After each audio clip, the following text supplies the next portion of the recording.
ഇൻട്രോയിൽ കണ്ടതുപോലെ തന്നെ let's talk about PM Rahat scheme. വലിയൊരു ആക്സിഡന്റ് കണ്ടാൽ നമ്മളിൽ ഭൂരിഭാഗം പേരും ആദ്യം എന്തു ചെയ്യും? ഒന്നെങ്കിൽ പേടിച്ച് മാറി നിൽക്കും, അല്ലെങ്കിൽ ഹോസ്പിറ്റൽ ചെലവ് ആര് വഹിക്കും എന്നാലോചിച്ച് പതിയെ തലയൂരും.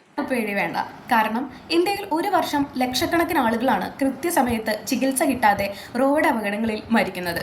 ഗോൾഡൻ അവർ എന്ന് പറയുന്ന ആദ്യത്തെ ആ ഒരു മണിക്കൂറിൽ പണമില്ലാത്തതുകൊണ്ട് ഇനി ആരുടെയും ജീവൻ പോകരുത്.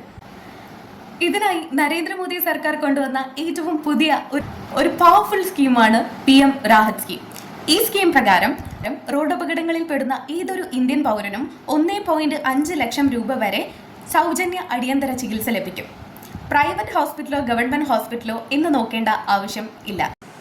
നിങ്ങളുടെ കയ്യിൽ പണമോ ഇൻഷുറൻസോ ഇല്ലെങ്കിൽ പോലും അപകടം നടന്ന ഉടൻ തന്നെ തൊട്ടടുത്ത ആശുപത്രിയിൽ എത്തിച്ച് ഈ പദ്ധതി വഴി നിങ്ങൾക്ക് ഫ്രീ ആയി ട്രീറ്റ്മെന്റ് തുടങ്ങാം. ലക്ഷ്യം ഒന്ന് മാത്രം, ജീവൻ രക്ഷിക്കുക. വിവരം മാക്സിമം ആളുകളിലേക്ക് ഷെയർ ചെയ്യൂ, കാരണം നിങ്ങളുടെ ഒരു ഷെയർ നാളെ ഒരാളുടെ ജീവൻ രക്ഷിച്ചേക്കും. സോ ഇതുപോലുള്ള ഇൻഫോർമേറ്റീവ് വീഡിയോസിനായി ഈ വീഡിയോ ഫോളോ ചെയ്യൂ. Thank you.